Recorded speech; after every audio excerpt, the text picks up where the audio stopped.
سچا چرواہا۔ حضرت نافع رضی اللہ تعالی عنہ فرماتے ہیں، حضرت عبداللہ بن عمر رضی اللہ تعالی عنہما اپنے بعض ساتھیوں کے ساتھ ایک سفر میں تھے۔ راستے میں ایک جگہ ٹھہرے اور کھانے کے لیے دسترخوان بچھایا۔ اتنے میں ایک چرواہا یعنی بکریاں چرانے والا وہاں آ گیا۔ آپ رضی اللہ تعالی عنہ نے فرمایا، آئیے دسترخوان سے کچھ لے لیجئے۔ عرض کی، میرا روزہ ہے۔ حضرت عبداللہ بن عمر رضی اللہ تعالی عنہما نے فرمایا، کیا تم اس سخت گرمی کے دن میں نفل روزہ رکھے ہوئے ہو جبکہ تم ان پہاڑوں میں بکریاں چرا رہے ہو؟ اس نے کہا، اللہ کی قسم، میں یہ اس لیے کر رہا ہوں کہ زندگی کے گزرے ہوئے دنوں کی تلافی یعنی بدلہ ادا کر لوں۔ آپ رضی اللہ تعالی عنہ نے اس کی پرہیزگاری کا امتحان لینے کے ارادے سے فرمایا، کیا تم اپنی بکریوں میں سے ایک بکری ہمیں بیچو گے؟ اس کی قیمت اور گوشت بھی تمہیں دیں گے تاکہ تم اس سے روزہ افطار کر سکو۔ اس نے جواب دیا، یہ بکریاں میری نہیں ہیں، میرے مالک کی ہیں۔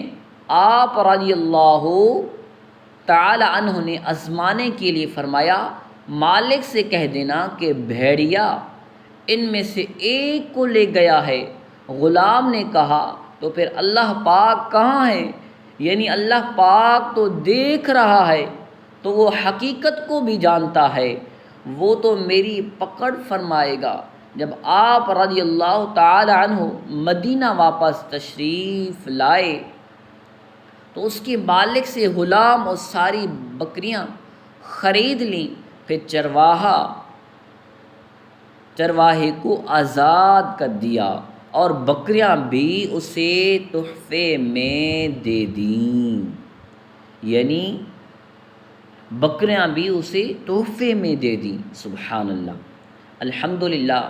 سچ بولنے میں دنیا اور آخرت دونوں میں عزت ملتی ہے۔ ہمیشہ سچ بولو، کبھی جھوٹ مت بولو۔ اللہ پاک سے بھی دعا ہے، اللہ پاک ہمیں سچ پر قائم و دائم رہنے کی توفیق عطا فرمائے، جھوٹ سے بچنے کی توفیق عطا فرمائے، غیبت سے بھی بچنے کی توفیق عطا فرمائے، حسد سے بھی بچنے کی توفیق عطا فرمائے، آمین۔ جھوٹ کے خلاف اعلان جنگ ہے، آئیں اس نعرے کو بھی ہم لگا لیتے ہیں۔ جھوٹ کے خلاف اعلان جنگ ہے، انشاءاللہ عز و جل۔ نہ جھوٹ بولیں گے نہ بلوائیں گے، انشاءاللہ عز و جل۔ جھوٹ کے خلاف اعلان جنگ ہے، نہ جھوٹ بولیں گے نہ بلوائیں گے۔ صلو علی الحبیب صلی اللہ تعالی علی محمد۔